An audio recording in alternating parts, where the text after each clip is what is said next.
NRL Fantasy buy, hold, sell round 14, and we got a special week this week, guys. A full 17 players lining up for you, and both Piakura and Tommy Talau named to start. It's a good time. How you feeling, Biz? Mate, it's great to have 17 players on the park again. Mixed week last week. Pretty good across the board, but didn't get on the Kolomatangi boat, and that cost me. But look, maybe it's time to get on that boat this week. But look, big spanner in the works. Barnett going down, potential Origin implications. But let's just get straight into it, Longy. I'm excited this week. I love having 17 players on the park. Mate, let's tear in. Yeah, 17 players, plenty more chances for movement. One big thing before we tear into the buys as well, dual position has been added this week. So a number of players got dual position. Talis Duncan is a relevant one.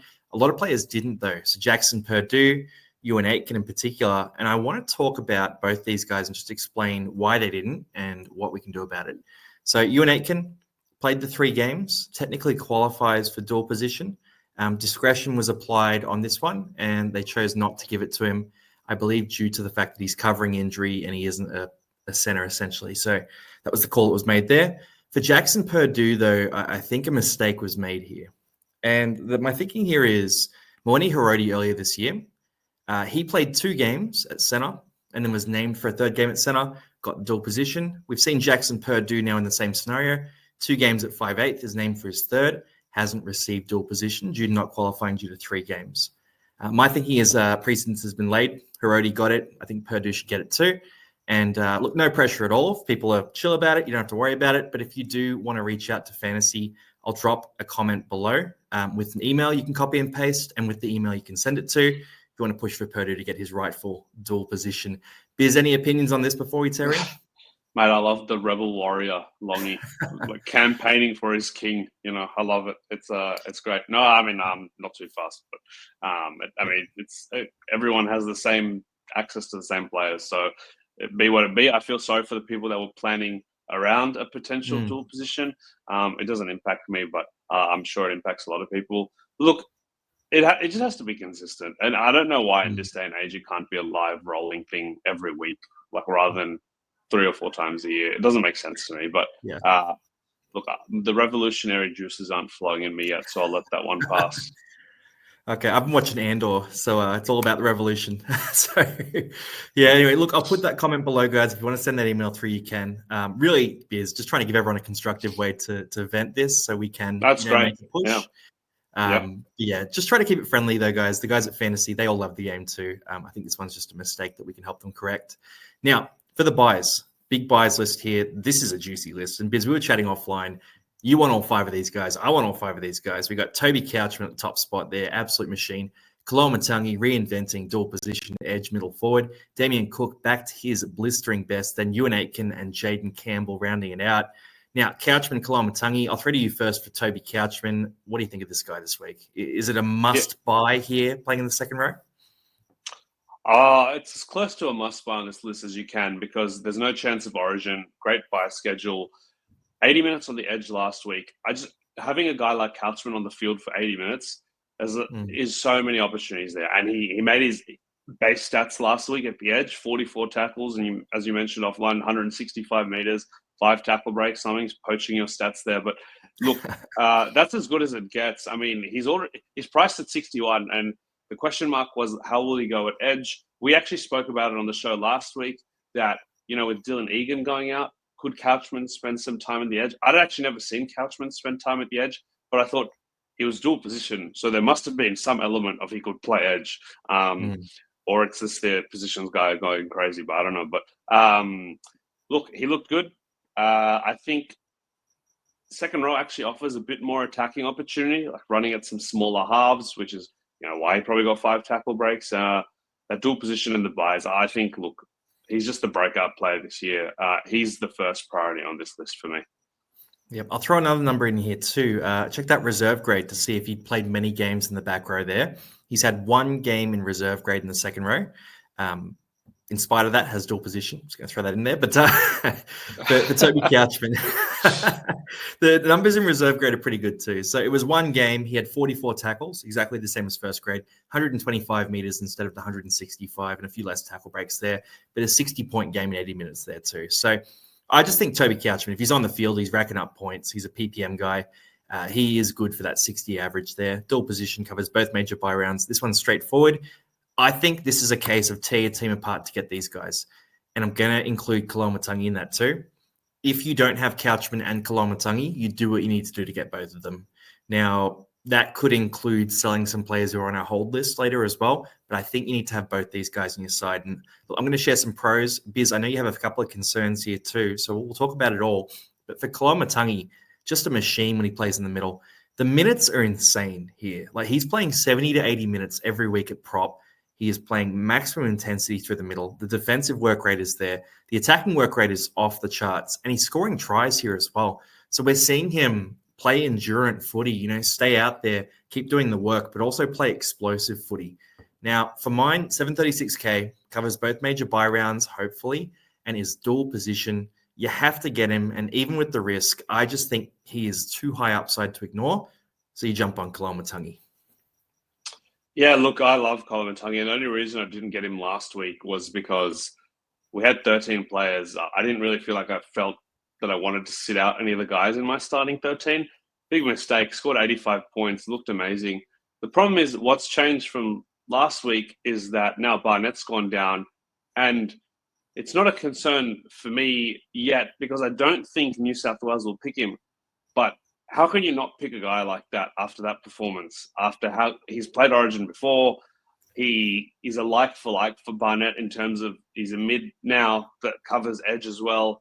If Max King goes into the starting team, you might want a more impactful prop on the bench. And I just think at this point of his career, Keon is a much better player than Stefano. I think Stefano's lucky with the Bellamy connection, so I think he should be in. But if Keon does get picked for Origin, he's missing about 3 of the next 4 games. And that makes it tougher given how expensive he is. But he also has a low break even, and he could be at 800K before you settle to buy him. So it's a tricky one for me. This is one I'm going to sit on. I agree with everything Longy said. I think he's an absolute weapon. I think he averages 58 to 60 when he's playing front row. He's getting huge minutes. The Souths are better than they were last year. Look, he's getting more mature as a player. Dual position, great buys if he doesn't make Origin. It's a really hard proposition to let up.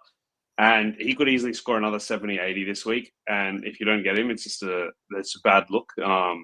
So this is one I'm coin flipping. I think I'm definitely on Couchman.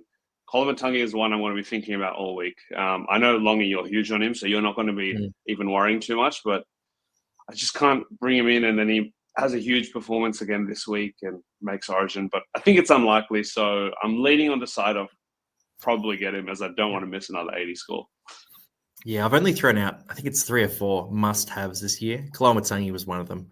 So, yeah, look, my position on this is strong.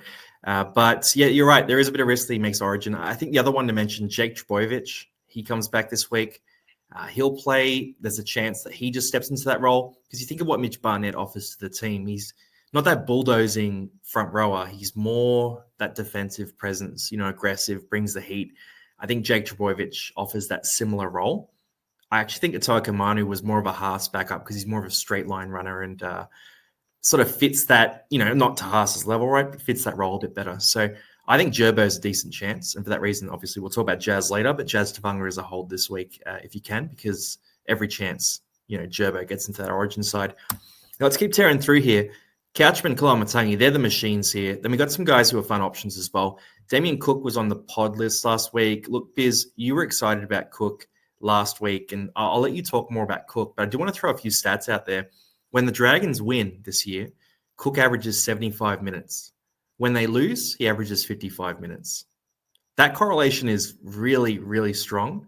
And I remember a lot of those games. I'm looking back. It's pretty subjective now, right? But I'm looking back, and I'm remembering Damien Cook. I'm remembering Jacob Little on the field at the same time, and that strategy actually winning them games with, Little scoring tries late or Cook creating as well. So I think the double hooker combination is working really well. And as much as injuries have helped Damien Cook's minutes in recent weeks, I still just reckon that's a strategy they're going to run with going forward. So my view is Damien Cook, conservative estimate, is a 65-minute, 50-point average guy, priced at 45, who covers the remaining bye rounds.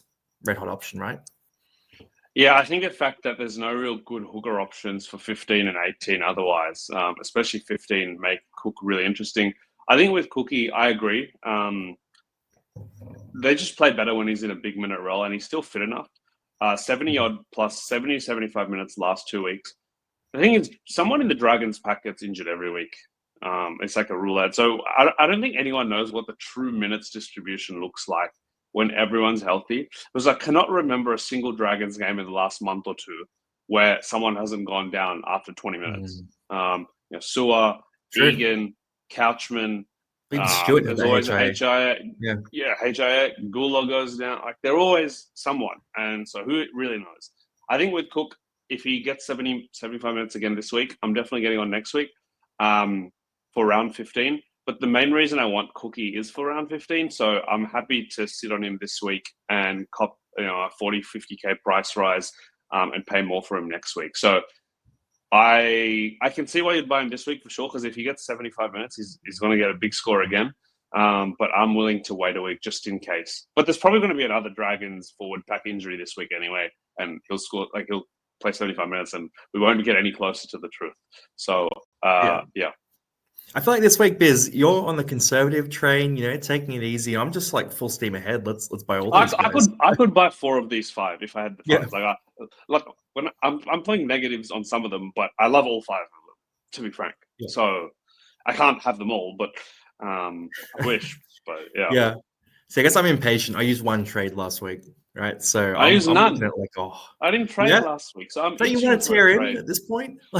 I know, but then all my guys had low break evens. There was 13 players last week, so I didn't need to trade anybody. Yeah, that was a regret. I should have got Colin Matangi. Hey, I kept Suo Wong. I was going to go Wong to Aitken, but that paid off. So there you go. Yeah, Wong killed it, man. 60 tackles in that game. Let's keep tearing through because you and Aitken's the next one here. Now, Aitken doesn't get that dual position. Very unlikely to have that reverse. So Aitken's not going to get it. He's second row forward only. Still super viable, right? So 56 points last week. Basically all in base stats there as well. He's just one of those back rowers who, makes his 40-odd tackles, makes his 150 run meters, and ends up around that 55 mark. You take away negatives, you add some attacking stats, and you end up at that 55 average. So for mine, Aitken makes a lot of sense. I don't think he's a total must-have, though. Like, I'm toying with the idea of not having Aitken in my side, just because that second row, that edge spot, I don't know, I've got a few other guys that I'm sort of sticking with here. Koloamatangi and Couchman, I think they're in a different league to him. And I'm bringing both of them in. Koloamatangi last week, Couch this week. I've got, Kai Pearce-Paul sitting there who hasn't let me down at all. So I'll be sticking with him for a while as well. I guess the straightforward trade there is Hosking to Aitken, though. And that feels like a pretty clean upgrade for an upgrade in buy coverage as well. Yeah, I thought about it over the last couple of days after the Hosking dud, but man, Hosking's just got a big score in him. Like, we've seen it before. He can score an 80, 90. I mean, he came out with a 65 to start this year, and he came out with a 90 and an 80 to start last year. Like, it's there. I can see why you'd want to get Aitken for sure, because like I said, I've been deliberating, but Hosking also has a mid-50s average when he's playing these sort of minutes. So I think recency, but I mean, it's not like Aitken just had a huge score. He scored 49 last week. I don't know if you got an update to that. Updated, 50, yeah. Okay, so it updated. Okay, so that makes it a bit harder because at 49, I'm thinking, well, yeah, it's tough. Yeah. Look, because Hosking's gone mid-30s 3 weeks in a row. One of those was propped up by a try that pushed him to 50. Yeah, it's not looking great. After hearing that, I might have to change tunes. But it's okay. I do need middles. First thing in the morning for you in New York, mate. So yeah, look, but I just have faith in Hosking. Like, he's that guy. He can rack up a score, and if he ends up becoming a pod for me this week, I might hold him. I mean, it worked for Suo Wong. He had a few weeks of middling scores and then a big 66. But Aitken is a guy, like you said, can get to 55 without much fuss. I think he has a 56 average when playing second row, and Wayne Bennett loves him, and he's playing well there. Another one that I want to buy. The thing is, I can't afford all these. Like, I don't have that much cash sitting around. I have enough cash for maybe 2 of them, but 4 of them, probably not. And that's where Aitken, by the way, I don't think it's necessarily worth jumping onto him unless he really improves your team for round 15. Or unless you really need the extra player on your bench. Or, you know what I mean? Like, I think a lot of people are forcing this one in, and then they're going to be benching Suo Wong in round 15. And that's just not worth it. Like, Wong is close enough to Aitken that you don't need to be making that trade. So Get Aitken if you need Aitken. Don't force Aitken into your team if you don't need it. And I'm seeing a few screenshots too of proposed trades so far.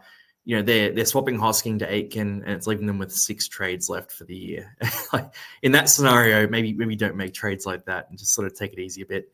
Now, Jaden Campbell, last guy here, 770K. And we talked about Campbell a bunch last week. I put out a video too when he moved to fullback, just highlighting the fact that he is a 45 average at fullback. That average was out goal kicking, so it makes it like a 50 average at fullback compared to like a 60 average in the halfback spot. He had a big game, scored about 63, had a try and 2 try assists against the Storm. Every single try for the Titans went through Jaden Campbell. So best possible game basically for attacking stats, and sort of squeaked out that low 60s score. Now, he's got a better matchup this week, but I still think at that fullback spot, he's less than ideal. The good news here is the Titans are trying to get the NRL to basically overturn the HIA on Brimson there and let him play, because he's got an 11-day stand down from a HIA at training, which just rules him out of the game this week. So they're trying to get that cut down and make that an early return. That tells me that the Titans are desperate to put Brimson back to fullback and Jaden Campbell back to 7, which reassures me of his long-term future in the 7 jersey. So I think if you need a wing fullback right now, you overlook a few of the issues there and you jump on Jaden Campbell. Keen to hear your thoughts, though, here, Biz, on Campbell, because we can talk about him. I think some of the alternatives, Tedesco's on a bye, but guys like Drinkwater, Karaz are floating around as well. Yeah, I like Campbell the most. I think he does end up back in the halves. And we did see that he's still taking the bulk of the kick meters next to Foran. I don't think Foran has that boot on him anymore to do the long kicking.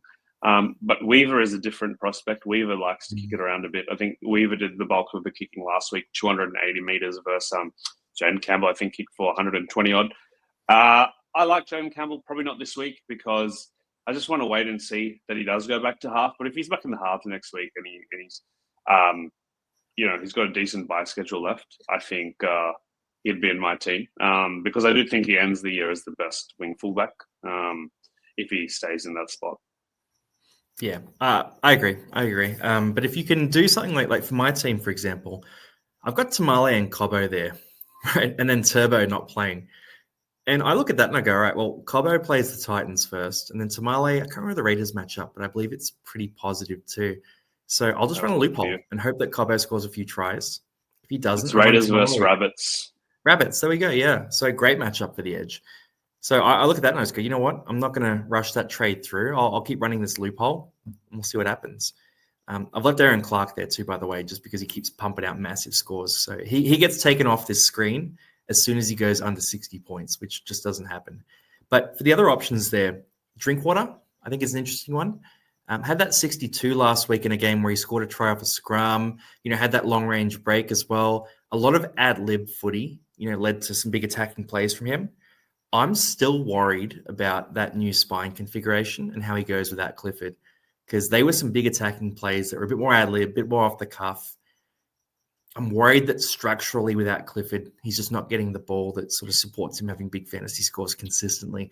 So I will flip on that though, Longy. You were right on the kick meters story, because reading out the kick meters from last week, Purdue, only 52 kick meters. Yeah. Tom Dearden, 184 kick meters. And Drinkwater actually led the way with 257 kick meters. So now he's becoming that dominant kicker. And that could negate some stuff. The thing with Drinkwater is we saw he can be cold, and he scored 18 last week before this. So his 5-round average is kind of 53, 54. He's had some huge scores. He's got like a 70 in there. He's had a 60 in there, but it's totally ripped apart by that 18. And that's kind of what holds Drinkwater to the low 50 scores. He's not as consistent as the other top fullbacks because his game is less power driven and more finesse and attacking stat heavy. And Melbourne this week, evening game. You know what I mean? That's where I just think. That's one I'm expecting like a 25 on my, because I got him in my team. I'm expecting a 25.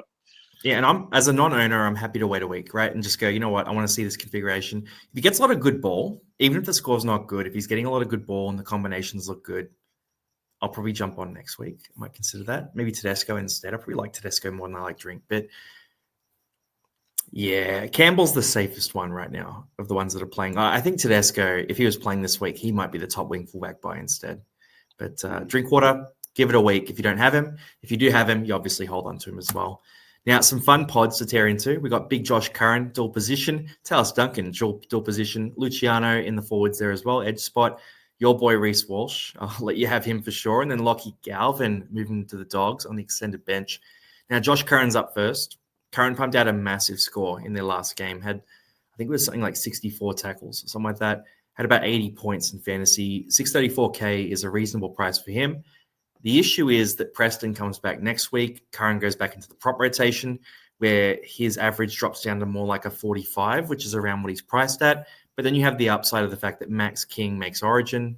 He's going to keep that spot. So we're probably going to see Curran get a bit of boosted minutes there without Max King. But then you throw in another negative that Satili Tupanua comes back very soon as well. So I look at Curran and I think if you buy Curran, you'll get a massive score out of him this week, and then it's going to be a little bit ploddy after that. Maybe he'll squeak out a 50 in that round 15 buy. But he is dual position. It's a bit of an awkward price point. He's not the guy I'm going to target, but he has monstrous upside. And this matchup in particular, definitely some attacking upside as well on the edge back row spot. So against Parramatta, right? Yeah, I think with Curran, the story is pretty easy. Like, if he gets the minutes, he's a beast. The problem is they just mess around with his minutes too much. Talis Duncan, on the other hand, the cheaper option, 420K, averages about 43, 44 when playing 80 minutes on the edge, priced at 32 or 33, plays both major buy rounds to come. I actually really like this as a cash out. He doesn't make our cashy section because he's in that 420K mark, but he's one on my list that I think I'm potentially cashing down someone too. There's a lot of players on my bench, and it's probably seen a lot of benches like, Tommy Jenkins and Halasima who don't play next week or around 18. Talis Duncan is a good cash down option for them. Bank yourself 50 to 100K and get a reasonably good scorer. And he has big games in his day, and we've seen that he can jag a high PPM game here and there, especially when he's kind of covering middle as well. I like this one a lot. I think you can do a lot worse than a guy like Talis Duncan to finish the year with as your 19th, 20th man. And at this price is as cheap as he's going to get. I think it's pretty much locked down that edge role. Who are the other edge options for the Bunnies? I think Kolomatangi stays Jacob middle. Host. You can't take a post, no chance. Aitken's got the other edge. Schuster's not doing enough. That's it. There's a bunch of other guys that Kolomatangi is the biggest competitor, but he's just killing it in the middle. So they're not moving him back, especially because their prop rotation is not that good. So I think, probably not. Maybe not. They're light. They're light. But, I'm with you though. I think this is spot on. Keep going. I mean, who could they Hubner is locked. He's their lock. It's Kaloa, man. Guys like it's LeBlanc. Kepi's not going there. Wiley's not going there. No, and they're all playing poorly as well. So Talis Duncan, I think, is a lock for that 80-minute role on the edge for the rest of the year. This is, I guess, the only thing you could raise is Havili is playing pretty good footy. Brandon Smith will come into the team at some point soon, and Marcellus will come in as well. So you could argue that the middle forward rotation will get too crowded. And Talis Duncan, who it's been a mixed bag in the back row. In real footy terms, he's had a couple of good games, he had a 5-error game in there, some really average games. So you could make a few tries. Yeah, but I guess any argument against Duncan is an argument against Kolomatangi, right? That's right. So I personally was going to say that. It's a good buy, but there is a little bit of risk. But like you said, it's about 12 points of value, great buy round coverage, dual position. There are teams out there that have no middle forwards for round 15. Those teams have to go get Talis Duncan. He's a must. That's me, man. That's legit me. I think Couchman, Duncan, Kolomatangi can sort me out. Done. Mate, you're so set. Picks, that's perfect. That's it. Yeah, exactly. I'm I think I'll get Blake plodding along and Jazz. Dude, don't worry. Fanua Blake will score 75 every third week. So you're going to get that this week, I think. Yeah. Leilua, I don't know if about this one. Well, obviously Sua's gone with that syndesmosis injury. We said this last week. He could be a potential buy, but they put Couchman on the edge. Mate, they might put Jack DeBella on the edge or something this week. So they'll do anything but Mariner's on the bench this week instead of Gula, which makes me think he'll play edge minutes. Otherwise, they put Gula in, right? Yeah, I think that's pretty likely. And Fatala Mariner is he's past his best, but he's a beast when he plays edge too. And Leilua is a funny one because they went and got him from the Cowboys for $900K, something ridiculous, and they don't want to play him. Look, the scoring pedigree is great, but the trust from the coach is not there. So I would be waiting a week for sure, because if you're buying Leilua for around 15 and 18, and you don't want to bench him, so at 430, like I'd rather buy Tallis Duncan at 423 than Leilua at 433. He's a little smoky though. He's in there. You can have that big game he can. Like, if you got him this week and he gets an 80, Well, there are some coaches with no money as well. People who started late. If I'd started this week, if I was building a team this week, I'd probably have Leilua in it, just for value there. But I'd probably have all of these guys in it. Yeah, or maybe not Galvin. There are some fun halves coming up though. We'll talk round 16. We'll talk a lot about Jerome Luai, who just had a season high in run meters and kick meters last week. First game without Galvin. I actually think Jerome 33 Luai, points. Jerome Hughes. Jerome Hughes, Burton as well. Depending on what happens there. Burton, Burton is my pod for this week over Galvin, but I know Galvin's more fun to talk about, so I'll put him in there. Yeah, we can talk about them both. But Reece Walsh, I'll throw him to you, man. 466K. How close are you? Because up against the Titans, mate, could happen.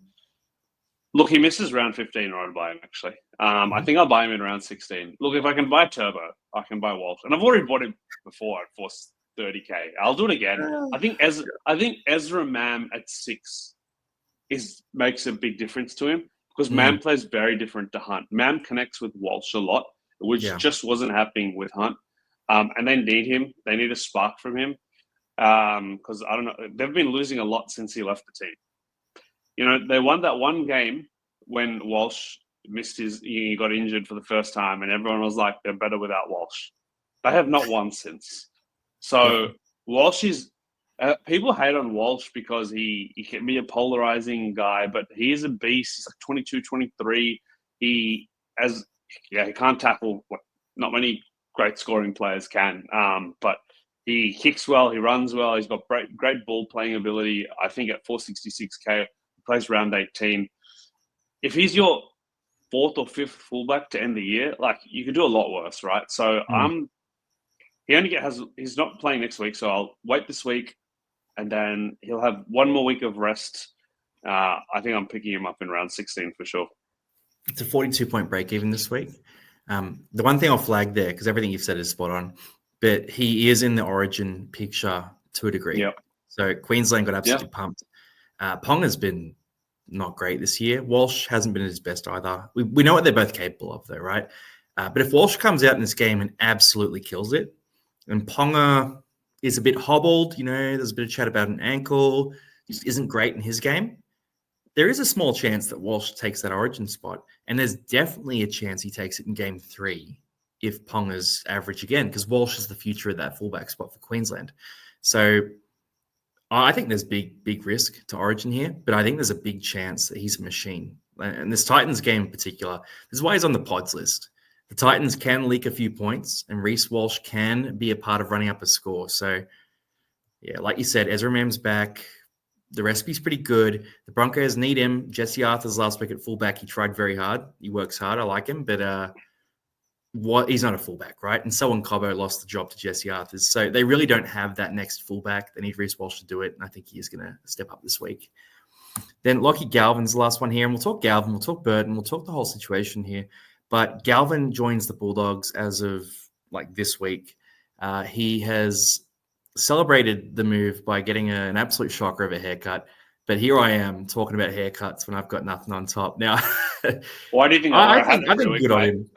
Good on him. It shows that he's not afraid, mate. He's put himself out there. He doesn't give a damn, right? This guy's a dog, and it's probably fitting that he goes to the Dogs. So I reckon he's going to come good at the Bulldogs. Now, he's dropped 100K plus at the Tigers this year.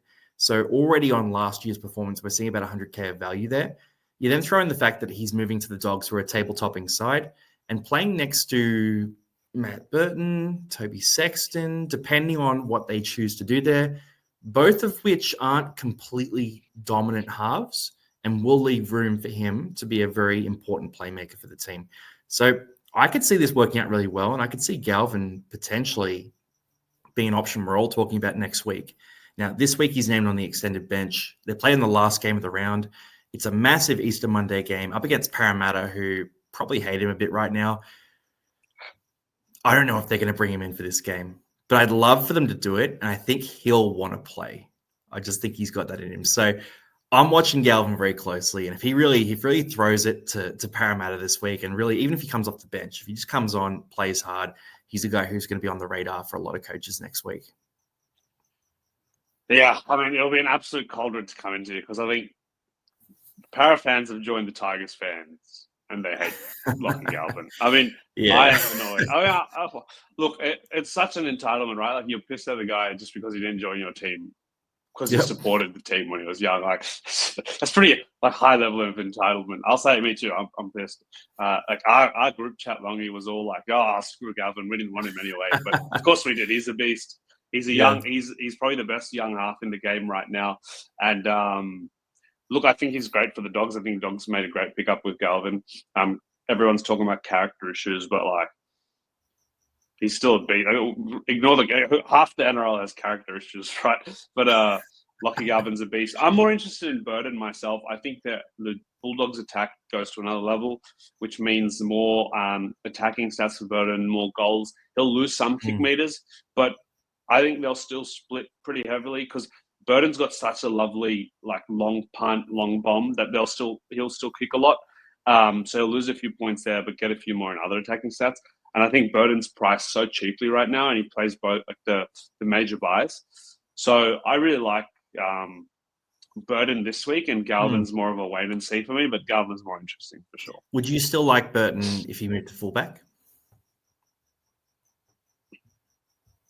If he's still got the kick meters, yes. Because he's not a huge tackler, and I think he'll unlock a lot more points from running the ball a lot more. Because his best strength is not his guys like Dylan Brown and Fletcher Sharp, they're really good at 6 because they rack up 25, 30 tackles. And so that gives them a big base.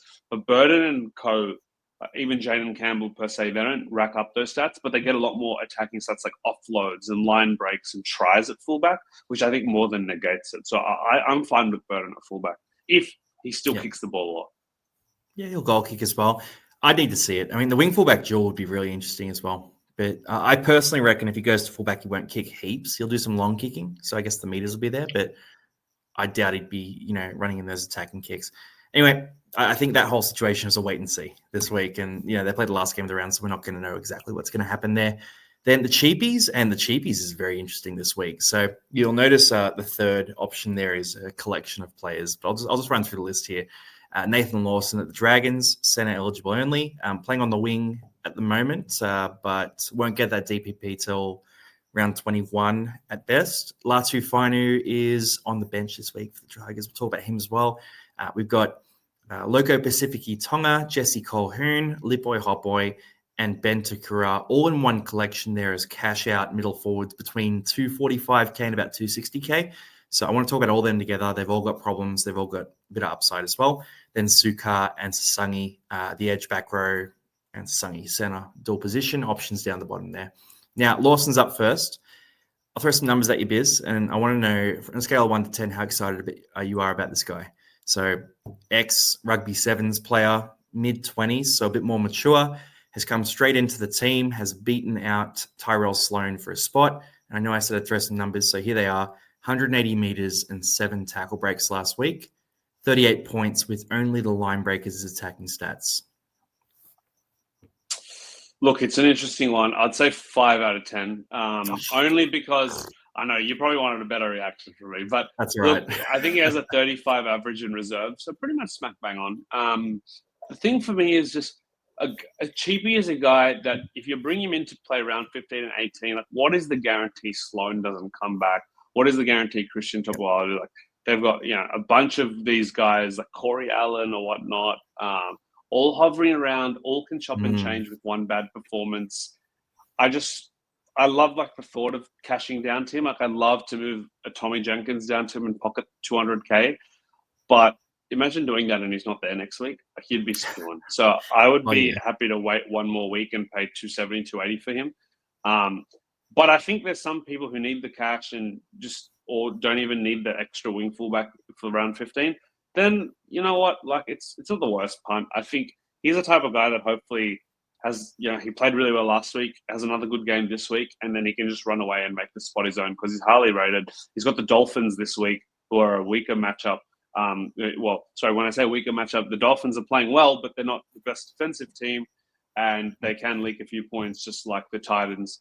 So he could have a big game and then keep that spot, and he could have a big game and make 50, 60K. So it's not a bad option. I just personally have to think about it a bit more because their wingers have been like Sloan's not bad. Like he's terrible in defense. He can't tackle and he doesn't do the little things well, but he's great in attack.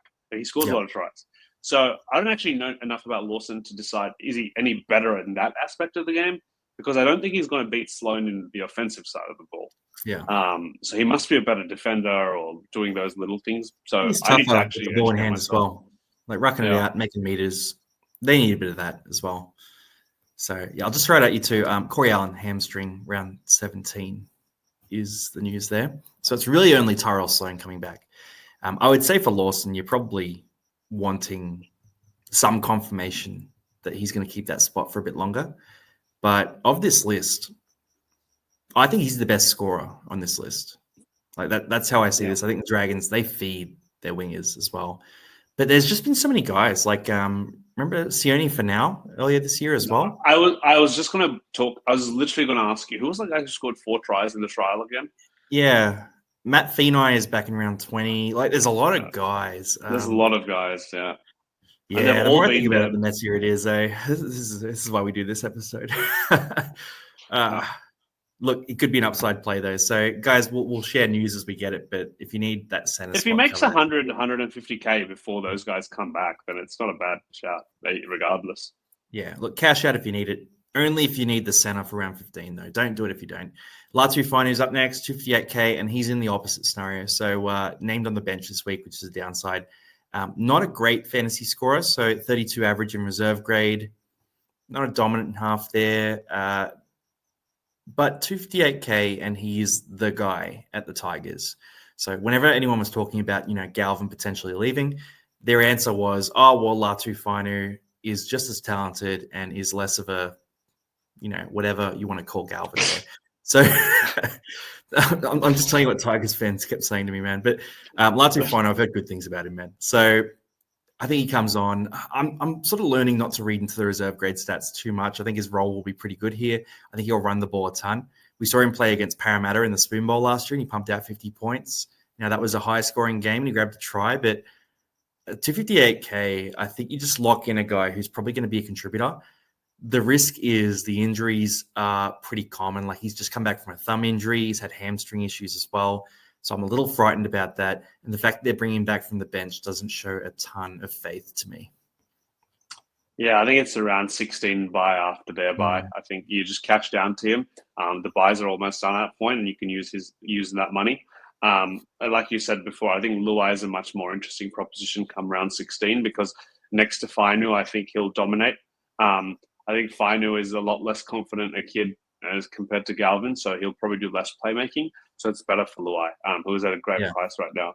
And then moving on to, or do you have anything to add? Oh, no, Luai's going to be fine. I reckon Luai's going to be fine, Yeah. But yeah, we talked about Luai at the start of the year. It's never eventuated. But look, I think this 4-person category, just to remind everyone what these actually mean. So Pacific Tonga, Jesse Colquhoun, Hopoi, and then Ben Takura. All between that 240 to 60. Yeah. Oh, when you first posted this up, I was like, what on earth?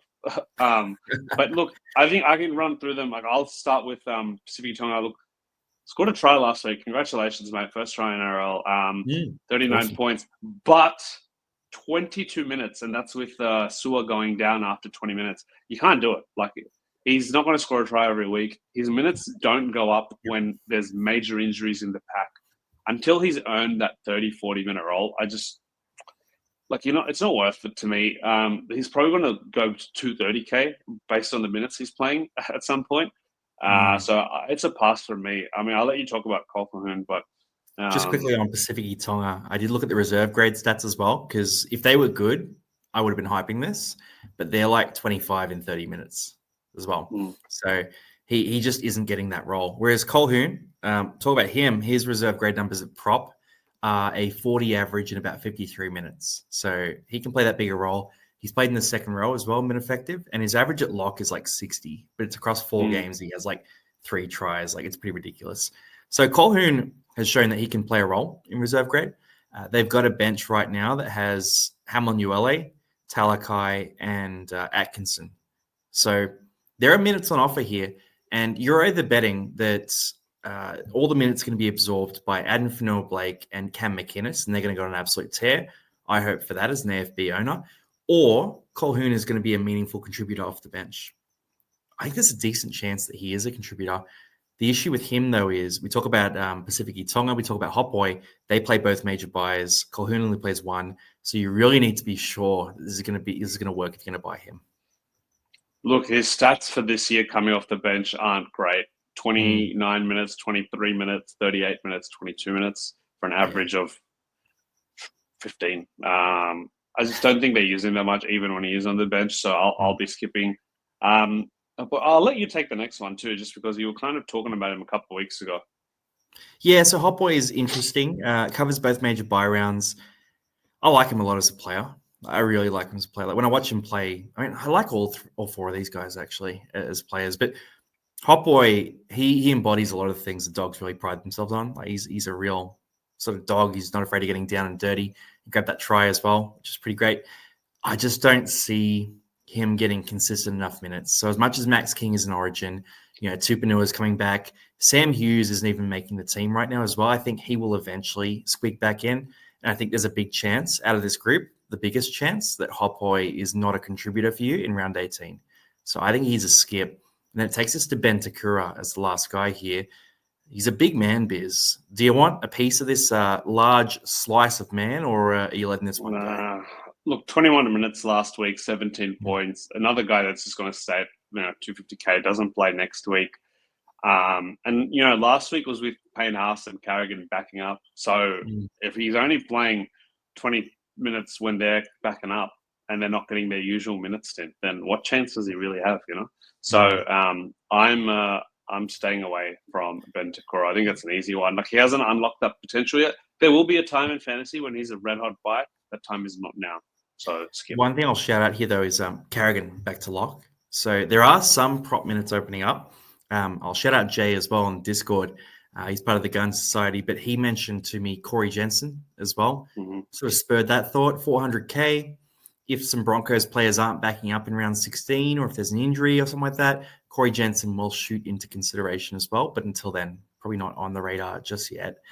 Then down the list here, we got Suka and Sasangi. I'll talk Suka first. And I looked at the reserve grade numbers because I was thinking, you know what? I like this guy. I think he's got a bit of go about him. I've liked everything I've seen him in first grade. The reserve grade numbers were a 27 average in 65 minutes. That included a lot of games where he was playing 80 minutes and scoring 20, 25, 30 points. Now, 27 and 65 is pretty disastrous, and the role is very short term because Alex Twal is out for a HIA. Seyfarth has moved to lock. I would expect Seyfarth to go back to the edge. He's been quite effective there. So for Suka, I think this is one you have to let go. It doesn't play both major buy rounds. Not one I'm going to target here. And then Sasangi, Biz, do you have any interest at all in him playing 50-odd minutes in the edge back row off the bench? We only put him in here because Tez asked us, or what? Was it Tez that was asking us? Yeah, the turtle asked for him. I don't fully understand it. I think last week was obviously supported by Hudson Young. Like, you'll get 2-3 good games out of him, and the rest is going to be like 5 points, 10 points, and he's not going to make much cash. I'm hard passing on Sangi, but he's ranked a lot better than me, so he's clearly more educated and understand. He's seeing something I don't, but no from me. Easy no from me. Yeah, I agree. It's round 18 that he's relevant, and the issue is even when he plays the big minutes, he's like a 38 average. So you're basically getting Kelma Tuolangi, but with worse minutes. Sorry, Turtle, for that one. That feels pretty brutal, but it's a no. Speaking of Kelma, like, one guy not on this list because he has terrible buys, Jack Williams. He's been killing it. Yep. If you're not worried about buys and you're playing head to head, like, I'd be getting Jack Williams. He's played 3 or 4 games in a row at edge now, playing 70 minutes, and the profile is great. He plays 40 minutes on the edge and about 30 minutes in the middle.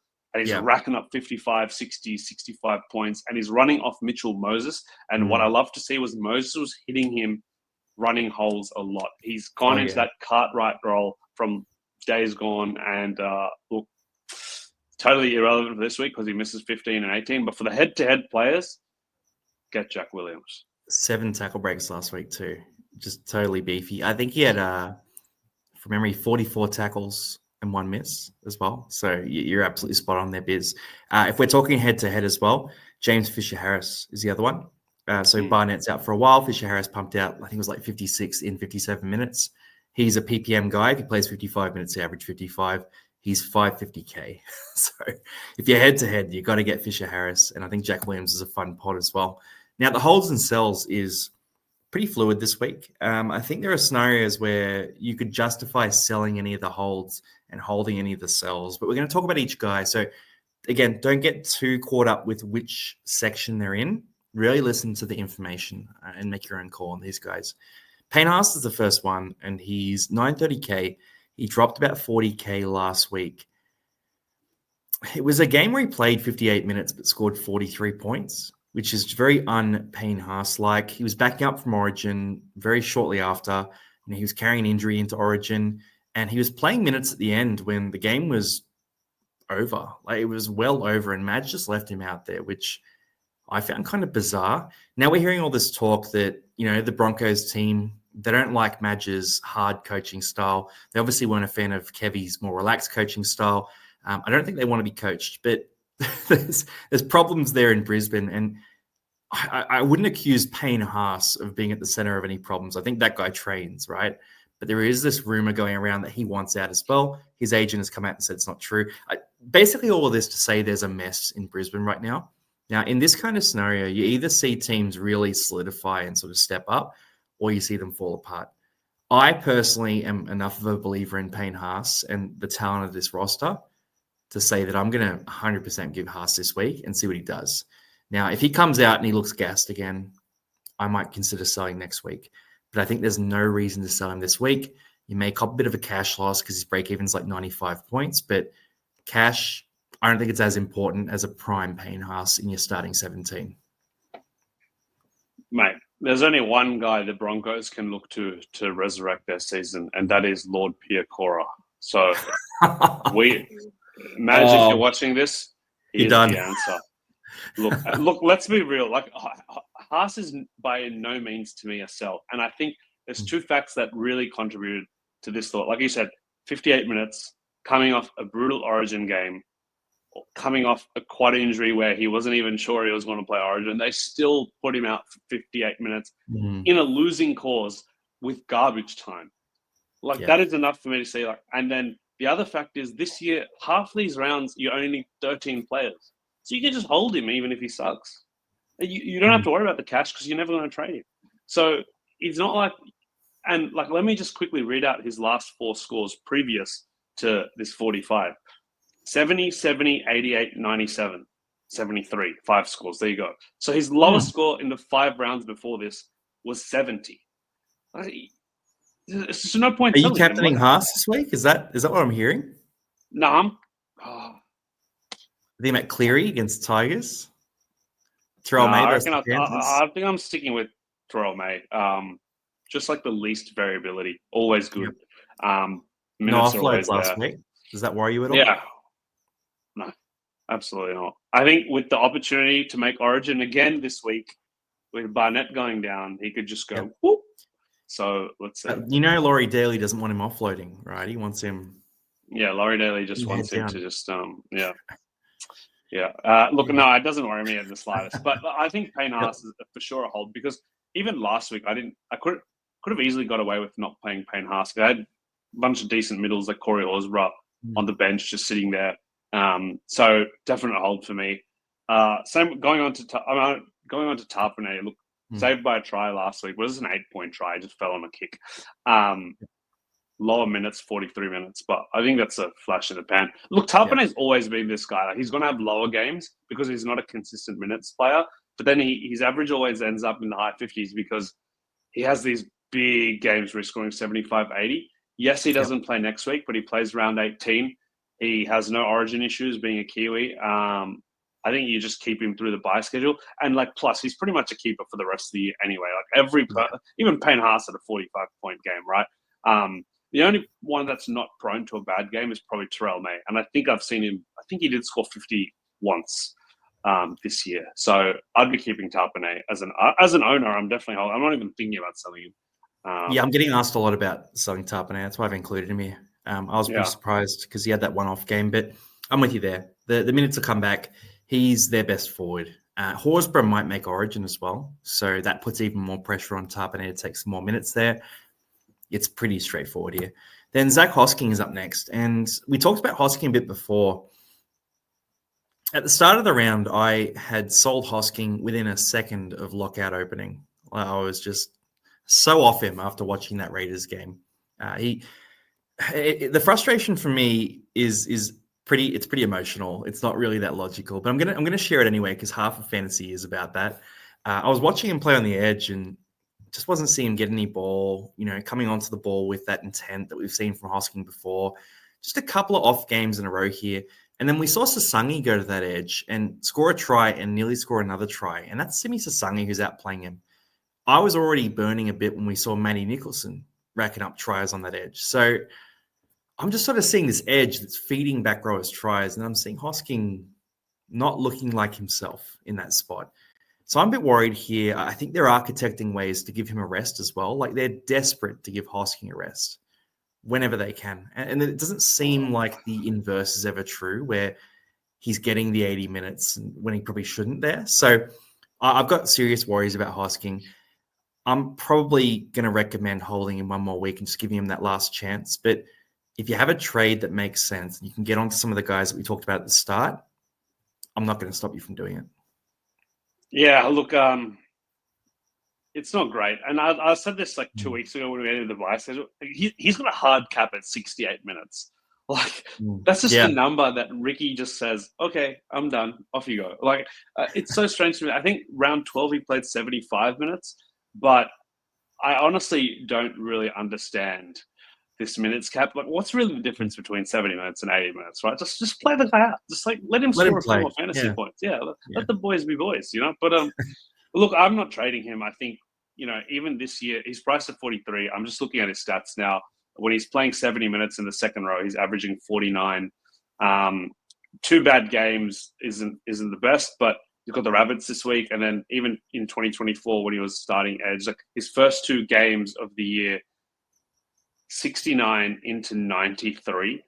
So, and even this year, he started the year with a 62-53.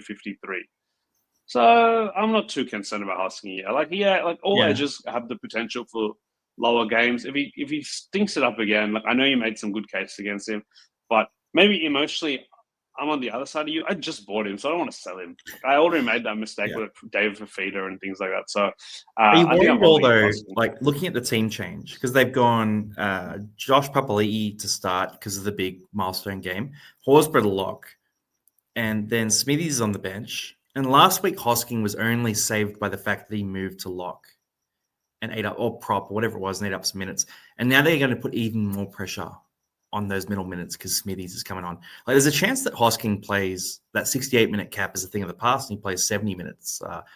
60 minutes or even 50 minutes. Wow, you broke his cap. I was like, let's go. I'm thinking it might go down, though. I'm worried, man. Good. Look, I do look at the minutes. I've been looking at this stats last week. Tarpanay, 43 minutes. Corey Horsburgh, 40 minutes. Smithies, 42 minutes. All 3 of them could get a lot more minutes. Sasangi played 50 minutes, which is crazy to me. He played well. To be fair, he played well. But I'm just looking across the board at this game, and it just wasn't one for the Raiders' defensive work rate. Hudson Young made the most tackles with 34. And then it was Tarpanay with 25, Hosking 28, Smithies 29. Corey Horsburgh, who's a high work rate guy, made 19 tackles in 40 minutes. It's just one of those games. He doesn't play round 15, so if he sucks again this week, I'll sell him, but I'm holding this week. But I can definitely see your point where you're pretty frustrated. There's so many good options this week. Playing a Hosking over having Aitken, Kolomatangi, Couchman could cost you 15 points, 20 points. So, yeah, I get it. I get it. Yeah, or more. Yeah. Look, I put him in the holds anyway. I'm calling I it might Hosking sell. for 80 points this week. Damn. Exactly. Okay. All right. Let's Hosking 80 go. points. Garen, I'm actually, if it comes true, Hosking gets 80. I'll chip you there. I think it's going to be like a 37 or something like that. I just think it's going to continue. Mate, he's going. Oh, well, let's see what happens there, man. Then Dylan Lucas up next, and a lot of questions coming through about him. He's obviously getting a bit of a rest for the last, 14 seconds of every game for some reason. I don't know if that's going to protect his shoulder, but it just keeps happening. Dylan Lucas is a machine, man. Like he's the best. No, I'm going to say it. He's the best center in fantasy. He is just an absolute monster. If you removed injury concerns, he'd be averaging like 65 to 70 points here. Now, he's still pumping out that 58 average there, so he's still an absolute monster. 737K, it's not overs for him. I just think you stick with him. And if the injury, causes issues and he falls off the rails, then so be it, you deal with it then. But for now, like he's shown no indication that it's really, really going to cause catastrophic problems. And 2 weeks ago, he scored like 80 points. The one thing I will say here is if you've got, guys like Nwani Tuase, or you got Toya for some reason still in your team, or, someone like that, you could potentially run a little loophole this week because Lucas does play that first game of the round. So if you are worried about injury there, you can either play a loophole on your bench or you could play a loophole into the center spot with Lucas. So if you do want to mitigate risk, you can do that. But I really don't think you need to. I think he's going to be a machine. So if I had that, I would mitigate the risk, but I don't have that. I'm not too worried about it. I'm starting Lucas. He's look, I'll read out his scores playing on the edge this year: 57, 66, 49, 63, 69, 84, and then a random 38 where the Knights got pumped. Look, he's just a beast. 61 average playing second row. Like, you're crazy to sell him. Like I know you put him in here because a lot of people are asking about him, but like, really, guys, check yourself. Check yourself. Now that I said that, he's going off in the third minute with the HIA for sure. But anyway, Hey Biz, on that note then, because here's another one you'll probably say check yourself about. I'm getting asked about Nico Hines quite a bit. Is he a hold? He's not as much of a check yourself, but he's a hold. Like he's scoring 55. Yes, people like. There's no half other than Cleary doing more than that. Like Isaiah Katoa is having a hot run, but he's not worth wasting a trade Hines to Katoa. They have the exact same buy schedule pretty much. I'm definitely just holding Hines. And you're just hoping Hines, he's kind of plodding away to 50 to 55. You're just hoping he has that one big game where he gets 3 offloads, 6 tackle breaks, 150 meters. Okay, ignore the kick meters. That's like a history now. But he can still score 80, 90 points. Like he'll have that game eventually. He can do 100 plus there will be one game on the right day. And Cronulla need him to. Yeah. They need him to. Yeah. Like they've had some bad losses. Yeah, I'm on the same page. I think you stick with him. Jazz Tevaga here, the last one, 543K. He's gone up like 200K since a lot of people jumped on. So he's done a real job for us. He's at the bottom of the hold list because I don't know if he's going to be a hold next week. Now, as of today, Jake Trbojevic is named starting lock spot. They've got Sipley and Bullimore starting at prop. Jazz Tevaga is on the bench. He is not a bench hooker this week because they're running Croker and Simpkin. So the assumption would be that he plays in that prop rotation or comes on at lock and Gerbo goes to prop. There's every chance that he plays like 40 to 60 minutes off the bench this week and still scores 40 to 60 points. Like he is a bit of a PPM guy. So I think he's definitely a hold this week. See what the role is there. If it's a total disaster, then your last prayer is that Jake Trbojevic makes the origin side and you get one more week out of him around 15 and I guess round 18 if you hold for that too. If he's a shocker this week and Gerbo doesn't make origin and Gerbo is fit next week, he will be a sell next week. But for now, I just think there's too much upside left in Jazz Tevaga to sell him right now. So I think you stick with him this week and you watch and see. But at the same time, I don't think you start him because he plays so early in the round. You could probably put him in a loophole spot there. I wouldn't trust him in my 17. Absolutely. You're holding him this week. Like nothing more to add, but other than the fact there's barely any good hookers for round 15 and he covers that. So I don't care about this week. His break even is 15. So even if he plays 30 minutes for 25 points, it's good enough. And then you play him next week. Even if he's scoring you 25 points next week, honestly, good enough at that hooker spot unless Damien Cook is a buy. So it's a hold for me. Yep. Bang. Now, sells here, Yo, Fogarty, King, Munster, Kautonga. Some of these are very debatable as well. So it's really meshed together. do you want to talk Yo, Fogarty, King? Like, what do you want to jump onto here, Biz? I'm keeping Yo this week, just because I'll get this week's score and then I'll sell him next week. He'll miss round 15, he'll miss round 16 because the coach has already said Origin players won't back up, and he'll miss round 18. So he'll miss 3 of the next 4 after that with a ton of good mid options. I think it's an easy one. I'll let you cover Fog. Just on Yo, the reason I put him in cells is because all the buys are mids, and they're all in the forwards there, and they're equivalent scorers to him, and he's going to drop cash. I don't think he's a particularly special scorer. I think he gets a rest if they get ahead. So that's my view on him. But Fogs, the groin issue is, it's not an ideal injury for a guy of his age to have. So Fogarty relies on long kicking and goal kicking to be an effective fantasy scorer. Doesn't really run the ball much. Has had a few runaway tries. I wouldn't say they're a possibility with this groin issue lingering. I think there's a decent chance that he doesn't goal kick too. So my view on this is that Fogarty is going to experience a bit of a stint of lower scoring here after missing last week. You don't have to sell him. You could stick with him. I think he's still going to be solid. Like if I was penciling a score for him, I'd say 45 this week. But I just think we might see a bit of a downslide. And if you're covered well at half, you could probably afford to make a move from him to one of the buys we've talked about and then buy one of the cheaper halves in the future weeks or one of the top guns later on as well. Yeah, if you ask me, would you rather Fog at 7.26 or Kolomatangi at 7.36? Like easily Kolomatangi. And harder positions to cover too. Max King is an easy one. Look, he's now definitely firmed up for that blue side. Just the haters. He had a pretty good game, and he's most likely going to get that starting spot with Barnett out from all reports. Either way, there's no chance he's getting dropped for Origin 2. So he's going to miss a ton of games. I think, like, again with Fogarty, there's just so many good mid options. Same with Yo. There's so many good mid options that you don't need to carry a guy like King, who's probably at his peak price anyway. So easy one to move off. Munster or you? Do you still have Munster? I still have Munster, and I was on the live earlier saying I'm going to sell Munster this week, and everyone was calling BS. Like everyone was calling BS. They're like, "Yeah, you say that every week, and you never do it." And it's true. I've said I'm selling Munster like 8 times this year, but I really think this is the week it happens, unless I end up keeping him and loopholing him. But it probably is the week that it happens, right? Like, I think he's made his money. He's now made close to 100K as well in profit. I can move him on for a bunch of the buys we talked about.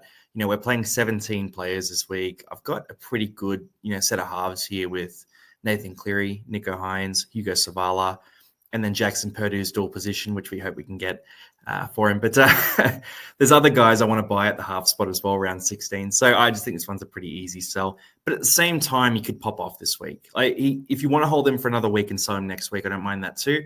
I just think he's not quite good enough to justify holding him through the Origin period. So sell him this week, sell him next week, whatever works for your team. If you're a believer this week, then, run him one last time. But other than that, he's a pretty easy one to sell next fortnight. If you're still watching this show an hour in, 1, you clearly got nothing better to do. And 2, comment whether you think Longy is selling or holding Munster this week. Believe me, guys. Believe me. Yeah, I'm selling. There's one name you mentioned, actually. I'll quickly cover him before Kartonga just because he's on our list. But Hugo Savala, look, could be sacrilegious to sell a guy who's churning out big scores and he's still adequately priced. But Sam Walker playing reserves this week, I believe. I actually didn't confirm that. I didn't check the reserves team list. So Longy, he's playing reserves. But look, it's really a question of, do you think Sam Walker comes back for Savala or Sandon Smith? Tricky one, because I think Savala's been an amazing half, but he's not really a 6. He's more of a true 7, whereas Walker is a 7. He could play 6 as well, but Sandon Smith is like a very clear 6. And I think that Walker and Sandon Smith is a great combination. Sandon also kicks goals. I find it unlikely that they'll Savala, Hugo will keep his spot. So does that mean he's a sell because he won't play this week and he is going to be a benchy next week? With all the Origin players out next week, he might still find a role. Like, he's big enough to play in the forwards. Could he play in the forwards? I don't really know. Longy, just quickly before we go to Kidioni, what do you think? Are you keeping Savala? So I've not found the team list, but my understanding is everything I've heard is he's playing 40 minutes this week in reserve grade. I would assume that he needs to get through this 40-minute game and then get through a full game in reserve grade before even being considered for first grade. The fact that Savala and Sandon are playing well as well, I think that plays into that too. So I think Savala is a pretty safe option for round 15. And if they're buying Trey Evans, which seems to be the news, then wouldn't you bring Sam Walker back as a 6 next to Savala, who's a pure 7, because that's the role he's going to play next year next to Trey Evans? Like, I don't understand why they would bring Sam Walker back and have him play as a dominant 7 next to Sandon, who's a 6, when he's going to have to go back to playing 6 next to Trey Evans next year. Unless they think they have a shot at winning the comp this year, which they probably do think that. They're the Roosters, right? In which case they might say Sandon Smith is a better player than Hugo Savala right now and gives us a better chance to win. I don't know. I just think there's enough reason to think that Savala will keep his spot. So my view on this is you keep him until he's dropped, basically. And even then, you might keep him 1 week past that as well, just in case. Yeah, that makes sense. And then Kiriani Katonga, look, I think the thing with him is he's scoring well. Like Longy, you said it perfectly. Like he scores 55 points, but he's not a 55-point player. And that was a great way to think about it. Like he's just got too many smaller scores in him of like 20, 25. He did cop that HIA. Well, it wasn't really a HIA. He busted his lip last week, so he lost 10, 15, 20 minutes. But look, he's looking really good. And he also looking a lot better in attack. They're playing expansive footy. Katonga's looking to offload. The problem is he's stuck at this awkward price where he's probably a 3rd or 4th center. Like I'm assuming a lot of people are going to have Herbie. They're going to have Lucas. You might have both for more. And now you're going to have like Purdue and Katonga at this odd 550, 600 Garrick price. there too, maybe. Garrick, yeah. It's like you don't need this guy at 542. So I'd cash him out or upgrade him. He's kind of stuck in no man's land. So he is a sell for me. He doesn't play round 15 or 18. You could hold him this week if you're using him and then sell him next week. But otherwise, it's really thank you for your service off you, though. I mean, not from me because I never had him, which is one of my biggest misses. But for everyone else, you can say a little prayer and thank him for his services. Yeah, he's done a job. The only reason you'd hold him is if you believe that he's a keeper center. That's really it. And if we were sitting here and his reserve grade stats were a 65 average, he was a machine, all that sort of thing, I'd be saying hold him for sure. He's a potential keeper. But the reserve grade numbers were like a 32 to 35 average. So I think he's overperformed a bit. I think he's played really well at Parramatta.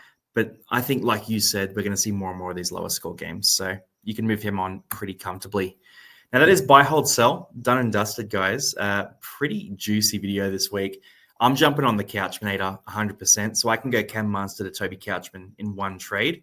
I'm tossing up adding extra trades, but I'm not 100% sure. Biz, what are you thinking just to finish off here for your trades this week? Yeah, definitely on the couch, probably on Duncan. And if I can afford it, I might try and just sneak Colin Matungi and then just pray Daly makes some weird choice and picks like, I don't know, Junior Paulo back from the dead or Ryan Madison or something. Wouldn't that be a beautiful thing? To be fair, thing? Junior is playing pretty well this year, so that'll be pretty fun. But yeah. If it's not the Parramatta players who should be there, it's Josh Addo-Carr. He should be the next winger. Yeah, absolutely. He's kind of snuck under the radar a bit. He's been an absolute weapon this year. Yeah. Anyway, cheers for jumping on, Biz. I know you gotta get to work there. Thanks everyone for jumping on with us here too. Good luck with your trades. Jump in the Discord, have a chat with me, have a chat with Biz. See you guys there. Peace out. Peace.